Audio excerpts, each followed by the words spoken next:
السلام علیکم پیارے دوستو، زلفی نالج لینڈ ورلڈ میں خوش آمدید۔ سلطان صلاح الدین ایوبی رحمۃ اللہ علیہ۔ میری آنکھوں میں جرمن سپاہیوں کی لاشیں ہیں اور ذہن میں جلتا ہوا غبار بھرا ہے، اس کے سوا کچھ نہیں۔ شاہ جرمنی کا لہجہ بہت غمزدہ تھا۔ پہلے میں اس المناک واقعے کو بھول جاؤں، بعد میں سوچوں گا کہ مجھے کیا کرنا ہے۔ شعبدہ باز سینٹ برنارڈ نے آسمانی مدد کا حوالہ دے کر شہنشاہ جرمنی کو مقدس جنگ میں شرکت پر آمادہ کرنا چاہا، مگر شہنشاہ کانرڈ اس قدر دل شکستہ تھا کہ اس نے اپنے مذہبی پیشوا کو بھی جھڑک دیا اور پھر کچھ دن بعد ہی موسم سرما گزارنے کے بہانے قسطنطنیہ چلا گیا۔ سینٹ برنارڈ کا منصوبہ بظاہر ناکام ہو چکا تھا، لیکن پھر بھی اس نے ہمت نہیں ہاری۔ ایک دن وہ شہنشاہ لوئس سے تنہائی میں اس طرح ملا کہ اس کی آنکھوں میں آنسو بہہ رہے تھے۔ شاہ فرانس اپنے مذہبی پیشوا کی یہ حالت دیکھ کر پریشان سا ہو گیا اور سینٹ برنارڈ سے اس کے رونے کا سبب پوچھنے لگا۔ قسمت نے اس ریاکار منافق پادری کو ایک اور موقع فراہم کر دیا۔ شہنشاہ فرانس کے پوچھنے پر سینٹ برنارڈ کچھ دیر تک ہچکیوں سے روتا رہا، پھر اس نے انتہائی رقت آمیز لہجے میں لوئس ہفتم کو مخاطب کرتے ہوئے کہا، شہنشاہ جرمنی کے اس بزدلانہ فیصلے سے عیسائیت کے وقار اور جلال کو شدید نقصان پہنچا ہے۔ مقدس پیشوا، اپنے اس بیان کی وضاحت فرمائیں۔ شہنشاہ فرانس نے کس قدر حیرت کے ساتھ پوچھا۔ ابھی سینٹ برنارڈ جواب دینے ہی والا تھا کہ لوئس ہفتم کی بیوی ملکہ ایلس کمرے میں داخل ہوئی۔ اس کی نیلگوں آنکھوں میں ہلکی ہلکی سرخی چھلک رہی تھی اور یہ شراب کا اثر تھا جو ملکہ ایلس بہت دیر سے پی رہی تھی۔ وہ شاہی خاندان میں ایک بلا نوش عورت تھی۔ اس کی بدکاریوں کے افسانے فرانسیسی محل کی چار دیواریوں سے نکل کر عمرہ اور فوجی سالاروں تک پہنچ گئے تھے۔ شہنشاہ فرانس اپنی بیوی کی سیاکاریوں سے باخبر تھا، لیکن اس میں اتنی ہمت نہیں تھی کہ وہ ملکہ ایلس کو ٹوک سکے۔ لوئس ہفتم کو اس حالت میں اپنی بیوی کا آنا سخت گراں گزرا تھا، مگر وہ سینٹ برنارڈ کے سامنے تماشا بننا نہیں چاہتا تھا، اس لیے خاموش رہا۔ ملکہ ایلس کو دیکھتے ہی سینٹ برنارڈ احتراماً کھڑا ہو گیا۔ اگرچہ ملکہ ایلس کو اپنے مذہبی پیشوا کی عزت کرنی چاہیے تھی، لیکن وہ شہنشاہیت کے غرور میں ہر شخص کو اپنے سامنے خم دیکھنا چاہتی تھی۔ ملکہ ایلس نے مخمور آنکھوں سے سینٹ برنارڈ کی طرف دیکھا اور مسکراتے ہوئے بولی، بیٹھ جاؤ مقدس پیشوا، بیٹھ جاؤ۔ ملکہ ایلس کی آواز شراب کے اثر سے لڑکھڑا رہی تھی۔ شاہ فرانس نے بڑی مشکل سے اپنے غصے پہ ضبط کیا اور دوبارہ سینٹ برنارڈ سے مخاطب ہوا، مقدس پیشوا، آخر آپ کیا اور کہنا چاہتے ہیں؟ سینٹ برنارڈ نے بیٹھتے ہوئے کہا، شہنشاہ جرمنی کی ناکام واپسی کے بڑے خوفناک نفسیاتی نتائج برآمد ہوں گے۔ فلسطین اور یروشلم کے عیسائیوں کے حوصلے پست ہو جائیں گے اور دوسری طرف مسلمانوں میں نیا جوش اور ولولہ پیدا ہو جائے گا۔ شہنشاہ جرمنی کے فرار ہونے سے کیا ہوتا ہے؟ شاہ فرانس لوئس ہفتم نے نہایت متکبرانہ لہجے میں کہا، میں اکیلا مسلمانوں کے لیے کافی ہوں، ہماری جنگی مہم ہر حال میں جاری رہے گی۔ سینٹ برنارڈ کے چہرے پر خوشی کی تیز لہر دوڑ گئی۔ اس نے نہایت عیارانہ لہجے میں شہنشاہ فرانس کی تعریف کرتے ہوئے کہا، میں نے تو پہلے ہی عرض کیا تھا کہ جب تک آپ زندہ و سلامت ہیں عیسائیت کا پرچم بھی بلند ہے۔ شہنشاہ جرمنی جیسے ہزار حکمراں پیٹ موڑ لیں، مگر جب تک آپ جیسا میدان جنگ میں موجود ہے صلیبی سپاہیوں کا خون کبھی سرد نہیں ہوگا۔ سینٹ برنارڈ کے منہ سے اپنی بے پناہ تعریف سن کر شہنشاہ لوئس نے مقدس پیشوا کے ہاتھ کو بوسہ دیا۔ سینٹ برنارڈ کی چال ایک بار پھر کامیاب ہو گئی تھی۔ وہ فوراً ہی اٹھ کھڑا ہوا اور شہنشاہ فرانس کو درازی عمر اور بلند اقبالی کی دعائیں دیتا ہوا چلا گیا۔ سینٹ برنارڈ کے جاتے ہی ملکہ ایلس نے مسکراتے ہوئے کہا، شہنشاہ آپ بھی کس کی باتوں میں آ گئے ہیں؟ شراب کے اثر سے ملکہ کی آواز لڑکھڑا رہی تھی۔ اپنی سلطنت اور عیش و آرام چھوڑ کر دوسروں کے علاقوں میں خانہ بدوشوں کی طرح پڑے ہوئے ہیں۔ ان پادریوں کا کیا ہے؟ مفت کی روٹیاں کھاتے ہیں اور صرف تقریریں کر کے لوگوں کے جذبات بھڑکاتے ہیں۔ سینٹ برنارڈ ایسا نہیں ہے۔ شہنشاہ فرانس نے اس شعبدہ باز کا دفاع کرتے ہوئے کہا، تم دیکھ نہیں رہی ہو کہ وہ بھی اپنی جان کو خطرات میں ڈال کر ہمارے ساتھ در بدر مارا پھر رہا ہے۔ ملکہ ایلس کچھ اور کہنا چاہتی تھی، مگر شراب کا اثر بڑھتے بڑھتے اس کے ذہن کو گرفت میں لے چکا تھا۔ پھر وہ کمرے کے فرش پر لیٹ گئی اور اپنے گرد و پیش سے بے خبر ہو گئی۔ شہنشاہ لوئس نے نفرت آمیز نظروں سے ملکہ ایلس کی طرف دیکھا۔ پھر کچھ دن بعد یہ خبر اڑتے اڑتے شام بھی پہنچ گئی کہ عیسائیوں کا 9 لاکھ سپاہیوں پر مشتمل لشکر ایشیائے کوچک پر قبضہ کرنے کے لیے سلجوکیوں کے علاقے سے گزرا ہے۔ مگر سلطان مسعود کی جنگی حکمت عملی نے صلیبیوں کو ناکام و نامراد لوٹنے پر مجبور کر دیا۔ یہ خبر سنتے ہی سلطان نور الدین زنگی نے فوری طور پر والی کونیا ترکی کے نام ایک خط تحریر کیا۔ میرے محترم بھائی، تمہیں یہ عظیم الشان فتح مبارک ہو۔ مجھے خوشی ہے کہ تم نے یروشلم اور ایڈیسیا میں بے پناہ مسلمانوں کے قتل عام کا بدلہ لے لیا۔ میرا مشاہدہ ہے کہ اس قوم میں گاڈفرے بالڈون اور جولسن ثانی جیسے وحشی و خون خوار لوگ ہمیشہ پیدا ہوتے رہیں گے، اس لیے پوری ملت اسلامیہ کو متحد ہو کر جنوبی صلیبیوں کا مقابلہ کرنا چاہیے۔ میرے اور تمہارے درمیان طویل جغرافیائی فاصلے حائل ہیں، لیکن میری دعائیں ہمہ وقت تمہارے ساتھ ہیں۔ حق تعالیٰ تمہیں ایک محافظ اسلام کی حیثیت سے تادے سلامت رکھے۔ تمہارا دینی بھائی سلطان نور الدین زنگی۔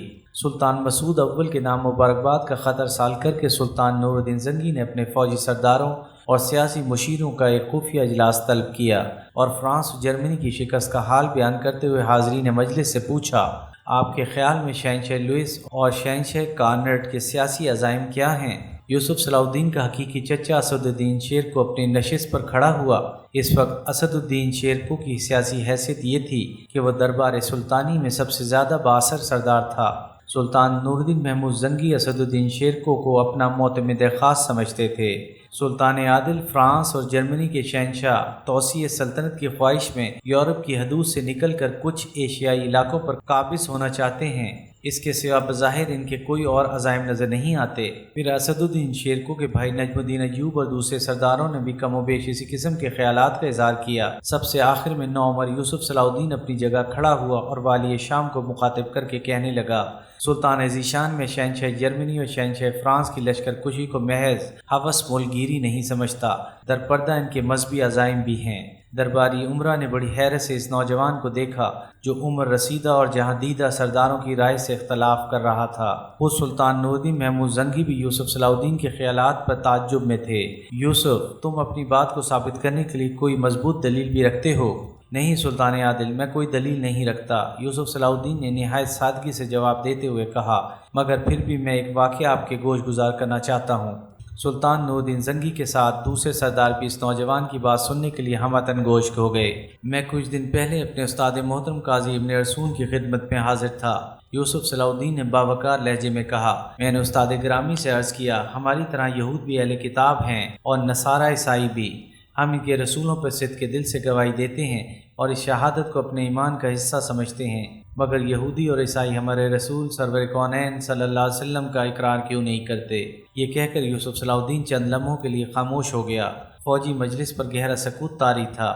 میرے اس سوال کے جواب میں استاد محترم نے فرمایا، یوسف صلاح الدین نے سلسلہ کلام جاری رکھتے ہوئے کہا، حق تعالیٰ نے قرآن حکیم میں یہودیوں کی فطرت کو اس طرح بیان فرمایا ہے کہ تم تو ہمیشہ کے عہد کر کے توڑ دینے والے ہو۔ پھر ایک مقام پر دونوں قوموں کی خصلت کو بیان کرتے ہوئے فرمایا ہے کہ یہود و نصارہ تمہارے دوست ہو ہی نہیں سکتے، اور جو تم میں سے ان کا دوست ہے وہ اہل ایمان میں سے نہیں۔ یہ کہہ کر یوسف صلاح الدین نے دوبارہ سلطان نور الدین زنگی کو مخاطب کیا، سلطان عادل، میں اسی بنیاد پر کہتا ہوں کہ شہنشاہ فرانس اور شہنشاہ جرمنی ہوس مولگیری کے علاوہ کچھ اور بھی عزائم رکھتے ہیں۔ ان کی زندگی کا پہلا اور آخری مقصد مسلمانوں کو صفحہ ہستی سے مٹا دینا ہے۔ اللہ سلطان مسعود کے درجات بلند کرے کہ اس نے صلیبیوں کے اس طوفان کا رخ دوسری طرف موڑ دیا، مگر آیات الہی کی روشنی میں میرا اندازہ ہے کہ یہ طوفان پھر اٹھے گا۔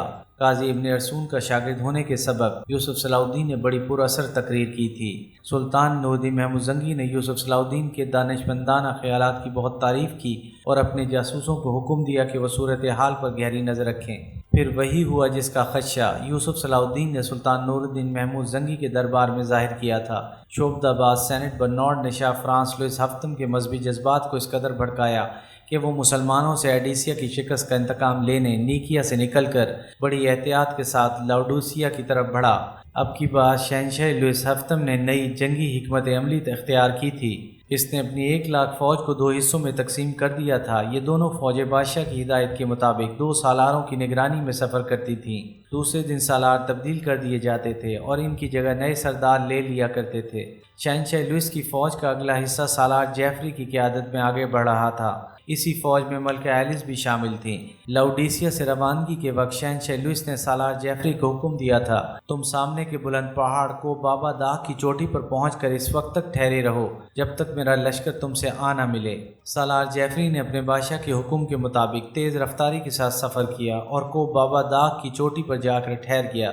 ملکہ ایلس نے چاروں طرف نظر دوڑائی۔ پہاڑ کے نشیب میں سے انتہائی سرسبز و شاداب وادی نظر آ رہی تھی۔ ہمیں اس وادی میں خیمہ زن ہونا چاہیے، جو میرے اندازے کے مطابق ایک محفوظ ترین مقام ہے۔ ملکہ ایلس نے اپنے فوجی سالار جیفری ڈی ریکن کو مخاطب کرتے ہوئے کہا، میرے بادشاہ کا حکم ہے کہ بابا داغ کی چوٹی کو نہ چھوڑا جائے۔ سالار جیفری نے سپاہیانہ لہجے میں جواب دیا، میں بھی ملکہ فرانس ہوں۔ ایلس بری طرح مشتعل ہو گئی اور اپنے فوجی سالار پر برس پڑی، میں فرانس یا جرمنی کی کوئی کنیز یا لونڈی نہیں ہوں، تم نے سنا؟ سالار جیفری ڈی ریکن ملکہ فرانس کے اس آمرانہ حکم پر مجبور ہو گیا اور اپنی فوج لے کر کو بابا داغ کے نشیبی علاقے میں اتر گیا۔ سلجوقی سپاہی گھات لگائے بیٹھے تھے۔ جیسے ہی صلیبی فوج وادی میں اتری، سلطان مسعود کے سپاہی کو بابا داغ کی چوٹی پر قابض ہو گئے۔ صلیبی فوج کے پچھلے حصے کی قیادت خود شہنشاہ لوئس ہفتم کر رہا تھا۔ اسے اس واقعے کے متعلق خبر نہ ہوئی اور وہ نہایت اطمینان سے پیش قدمی کرتا رہا۔ پھر جیسے ہی فرانسیسی فوج سلجوقی سپاہیوں کی زد میں آئی، وہ نعرہ تکبیر بلند کرتے ہوئے صلیبوں پر ٹوٹ پڑے۔ اگرچہ عیسائی لشکر اپنی تعداد میں سلجوقی فوج سے 10 گنا زیادہ تھا، لیکن شہنشاہ فرانس اس آفت ناگہانی کے لیے تیار نہیں تھے۔ نتیجتاً صلیبی لشکر میں ابتری اور بدحواسی پھیل گئی۔ سلجوقیوں نے آن کی آن میں 20,000 عیسائی سپاہی تاہ تیغ کر دیے۔ فرانس کے 30 نامور امرا جو شہنشاہ لوئس کے حفاظتی دستے میں شامل تھے، دیکھتے ہی دیکھتے موت کی خوراک بن گئے۔ شہنشاہ لوئس بڑی مشکل سے اپنی جان بچا کر بھاگا اور فرانسیسی فوج کے اگلے حصے میں پہنچ گیا۔ ابھی شہنشاہ لوئس کے 80,000 سپاہی موجود تھے اور صلیب کے تقدس پر کٹ بننے کے لیے تیار تھے، لیکن شاہ فرانس پر سلجوقیوں کی ایسی ہیبت طاری تھی کہ وہ جنگ مقدس کو بھول کر اپنی جان بچانے کی فکر میں تھا۔ بالآخر وہ تنگ پہاڑی راستوں سے گزرتا ہوا اطالیہ اٹلی کی بندرگاہ تک پہنچنے میں کامیاب ہو گیا۔ ایپیسوڈ 17 اختتام پذیر ہوئی۔